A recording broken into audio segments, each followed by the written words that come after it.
नमस्कार, खबरों का पंचनामा देख रहे हैं आप। मैं हूं आपके साथ पूजा। हम लेकर आए हैं देश और दुनिया की 5 बड़ी खबरें, जिसमें चर्चा के लिए मेरे साथ स्टूडियो में मौजूद हैं कैपिटल टीवी के editor in chief doctor Manish Kumar. Doctor साहब, बहुत बहुत स्वागत है आपका। धन्यवाद। सबसे पहले नजर हेडलाइंस पर। दिल्ली के नए सीएम के शपथ ग्रहण की आ गई तारीख। 19 फरवरी को होगी विधायकों की बैठक। 20 फरवरी को शाम 4:30 बजे रामलीला मैदान में भव्य शपथ ग्रहण समारोह। पीएम मोदी समेत 20 राज्यों के मुख्यमंत्री होंगे शामिल। केजरीवाल के बुरे दिन शुरू। यमुना के पानी में जहर वाले बयान पर बुरे फंसे। सोनीपत कोर्ट में आज पेशी का था आदेश, पर नहीं हुए केजरीवाल पेश। अगली सुनवाई के लिए 20 मार्च की तारीख तय। प्रेसेस ऑफ व्हाट्सएप एक्ट मामले पर सुप्रीम कोर्ट में आज सुनवाई टली। 3 जजों की बेंच में होनी थी सुनवाई। सीजेआई बोले आज 2 जज ही मौजूद, बाद में देखेंगे। नई याचिकाओं पर भी सुप्रीम कोर्ट ने जताई आपत्ति। असम सरकार ने लिया बड़ा फैसला। गौरव गोगोई की पत्नी के पूर्व बॉस अली तौकीर शेख के खिलाफ एफआईआर दर्ज। बीते दिन ही कैबिनेट ने दिखाई थी हरी झंडी। सैम पित्रोदा का एक बार फिर से विवादित बयान। कहा चीन को दुश्मन मानना अनुचित। सैम पित्रोदा के बयान से फिर मुसीबत में फंसी कांग्रेस। राहुल गांधी पर भड़की बीजेपी। खबरों की शुरुआत में सबसे पहले बात दिल्ली सरकार गठन की। दिल्ली में सरकार गठन की तैयारियां अब तेज हो गई हैं। दिल्ली के नए सीएम के शपथ ग्रहण की तारीख सामने आ गई है, तो वहीं ताजपोशी की टाइमिंग भी फिक्स कर दी गई है। खबरों के मुताबिक दिल्ली के नए मुख्यमंत्री का शपथ 20 फरवरी को शाम 4:30 बजे रामलीला मैदान में होगा। हालांकि बीजेपी ने अब तक सीएम फेस तय नहीं किया है। पार्टी विधायक दल की बैठक 19 फरवरी को बुलाई गई है, जिसमें सीएम की घोषणा की जाएगी। साथ ही शपथ की तैयारियां भी जोरों से शुरू हो चुकी है। शपथ समारोह में प्रधानमंत्री नरेंद्र मोदी, केंद्रीय मंत्री, बीजेपी और एनडीए शासित 20 राज्यों के मुख्यमंत्री और डिप्टी सीएम शामिल होंगे। इसके अलावा उद्योगपति, फिल्म स्टार, क्रिकेट खिलाड़ी, साधु संत और राजनयिक भी शामिल होंगे। अभी तक सीएम का ऐलान क्यों नहीं? तारीख तो आ गई। देखिए, सीएम का फेस वो इम्पोर्टेंट नहीं है, काम किस तरीके से करेगी सरकार ये इम्पोर्टेंट है। प्लानिंग उसकी हो रही है, किसे क्या जिम्मेदारी दी जाएगी, किसे क्या किया जाएगा। जैसे देखिए, सरकार अभी बनी नहीं है, फेस आया नहीं, सीएम बना नहीं, शपथ हुई नहीं, लेकिन यमुना की सफाई शुरू हो गई।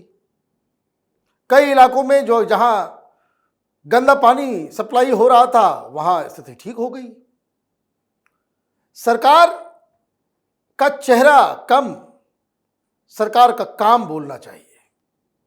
और इसलिए जो जानकारी आ रही है कि प्रधानमंत्री न सिर्फ सीएम बना रहे हैं, बल्कि पूरी रिपोर्टिंग की व्यवस्था, एक सिस्टम क्रिएट कर रहे हैं कि किस तरीके से डे टू डे लेवल पे पीएमओ के अंदर इस सरकार के काम काज के बारे में जानकारी जाएगी।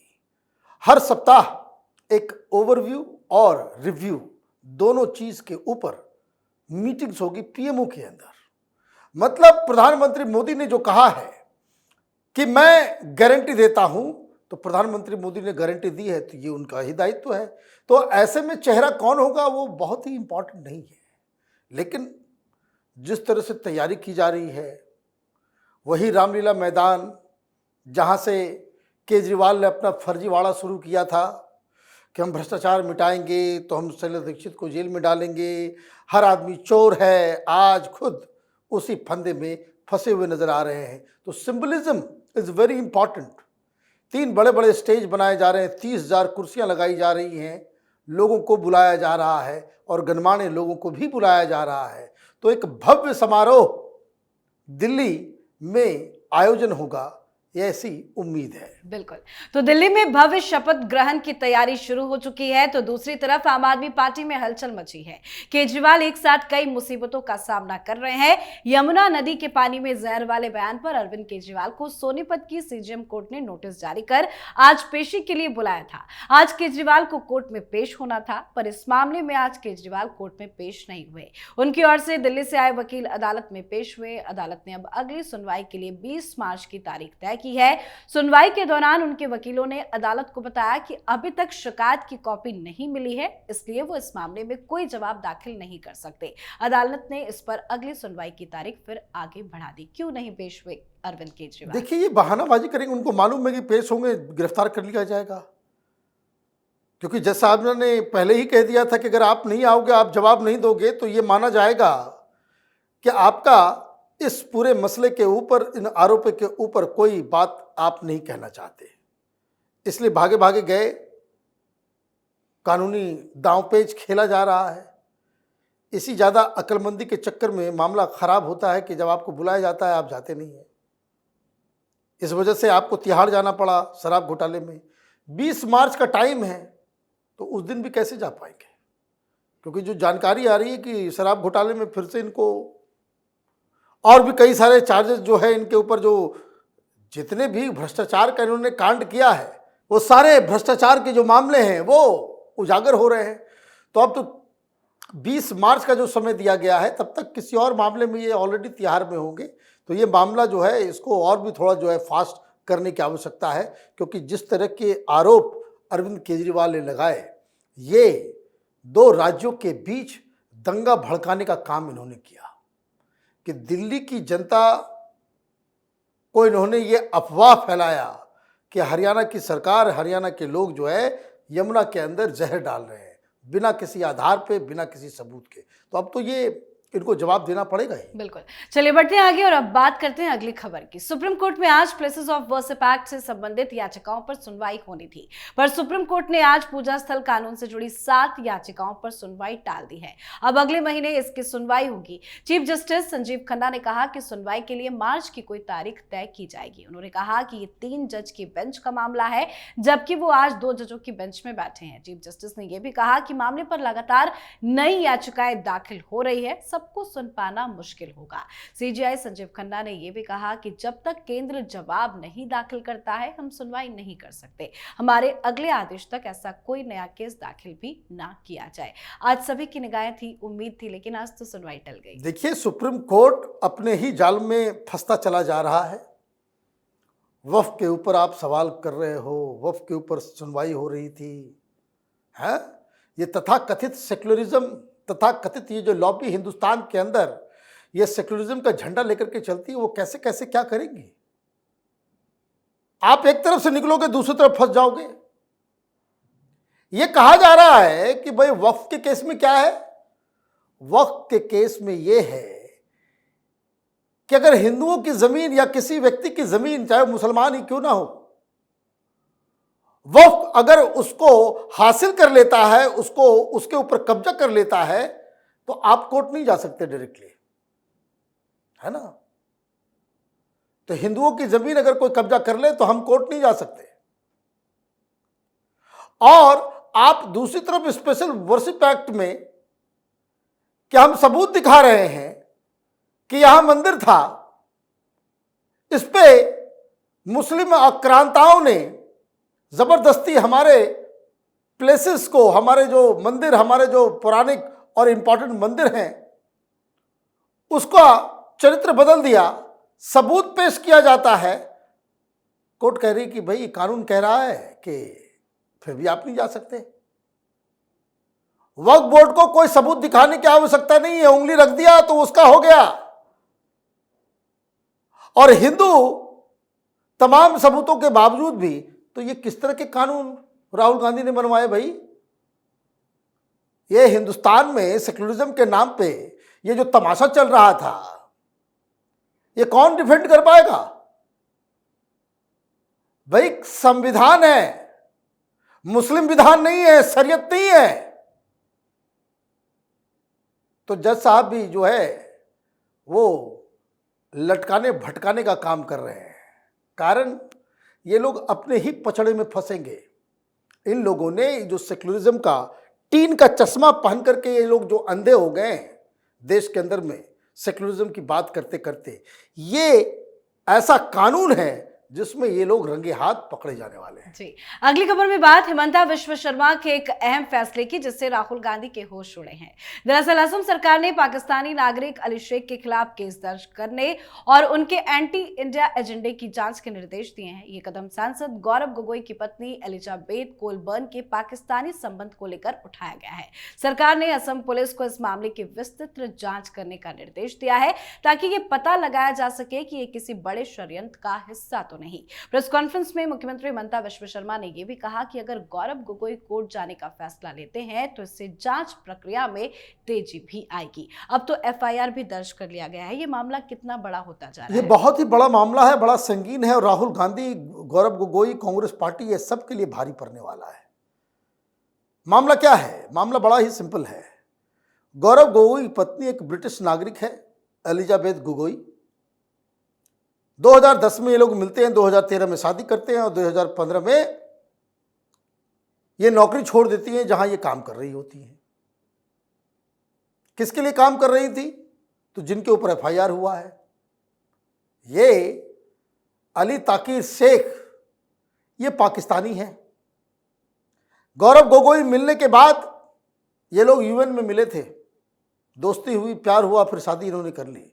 जिस समय शादी हो रही थी उस समय ये अली ताकिर शेख के ही एनजीओ में काम कर रही थी। 2015 तक इन्होंने काम किया। क्या काम है भाई? तो ये पाकिस्तानी एनजीओ चलाता है, इन्वायरमेंटलिस्ट अपने आप को बताता है। तो कोई पाकिस्तानी पैसे लगा करके हिंदुस्तान में क्या कर रहा था भाई? वो वहाँ प्लानिंग कमीशन में जुड़ा हुआ, वो वहाँ अलग अलग कमिटीज़ में जुड़ा हुआ, वहाँ जो इसका चाल चरित्र चेहरा है वो साफ इंडिकेट कर रहा है भाई पाकिस्तान में बिना एसआई, बिना आर्मी के कोई अपॉइंटमेंट नहीं होते वहाँ पे। और वो बांग्लादेश में भी एक्टिव है, नेपाल में भी एक्टिव है, हिंदुस्तान में भी एक्टिव है, असम में। तो जहाँ जहाँ मुस्लिम पॉपुलेशन है, जहाँ जहाँ आईएसआई का ऑपरेशन चल रहा है, वहाँ वहाँ ये आदमी एक्टिव नजर आ रहा है। और जिस समय शादी हुई उस वक्त गौरव गोगोई के पिता असम के मुख्यमंत्री थे। तो भैया ये बताओ कि जैसे मामा कुतरोची आता था, 10 जनपद में आना जाना लगा रहता था, तो ये पाकिस्तानी आईएसआई दलाल का, एजेंट का आना जाना लगातार था या नहीं था?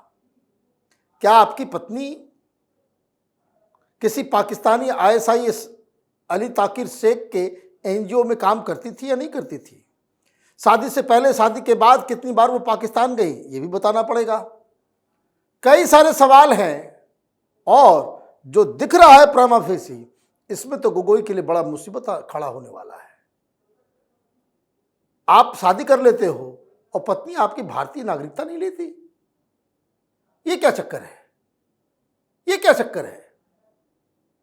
कल राजनीति में आना होगा तो उसके बाद फिर वो जो है भाभी जी बहू सोनिया गांधी की तरह बना करके फिर आप जो है उसको नागरिकता दिलवाओगे। यही काम सोनिया गांधी ने किया था। क्यों नहीं सवाल पूछा जाएगा? गौरव गोगोई के रिश्ते पाकिस्तान, उनकी पत्नी के रिश्ते पाकिस्तान के लोगों के साथ क्या है, ऑर्गेनाइजेशन के साथ क्या है, आईएसआई के साथ क्या है, ये हिंदुस्तान की हर जनता के जानने का अधिकार है। ये इन्वेस्टिगेशन होना था, हो रहा है। आज की आखिरी खबर में बात इंडियन ओवरसीज कांग्रेस के प्रमुख सैम पित्रोदा के विवादित बयान की, जिसको लेकर जमकर हंगामा हो रहा है।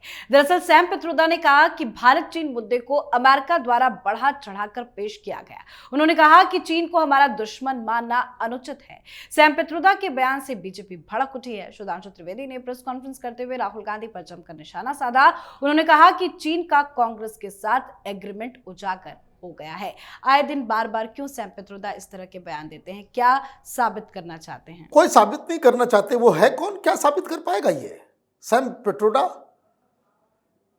ये सिर्फ माल का कमाल है। दलाली कर रहे थे ये अमेरिका में बैठ करके, डीप स्टेट का, जॉर्ज सोरोस से पैसा खाता है ये आदमी। कई सारे तहकीकात, यूएसएड का पैसा आ रहा है इसके तमाम ऑर्गेनाइजेशन, इसके परिवार के ऑर्गेनाइजेशन के साथ। अब वहां ताला बंद हो गया,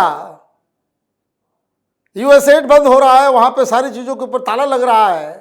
जॉर्ज सोरोस जो है निर्वीर हो गया, बिल्कुल कंडम हो गया, किसी काम का नहीं बचा। तो माल आना चाहिए ना कहीं से, कौन देगा? अमेरिका ने बंद किया तो चाइना की दलाली शुरू कर दी इसने, चाइना की दलाली शुरू कर दी, चाइना की तारीफ करने में लगा हुआ है। भाई पहले ये बताओ कि चाइना के साथ तुम्हारा करार क्या था कांग्रेस पार्टी का? राहुल गांधी जहां जाते हैं चाइना की तारीफ करते हैं। क्या कहा इसने? भाई चाइना को right from the day first दुश्मन मान लेना वो बड़ा गलत है।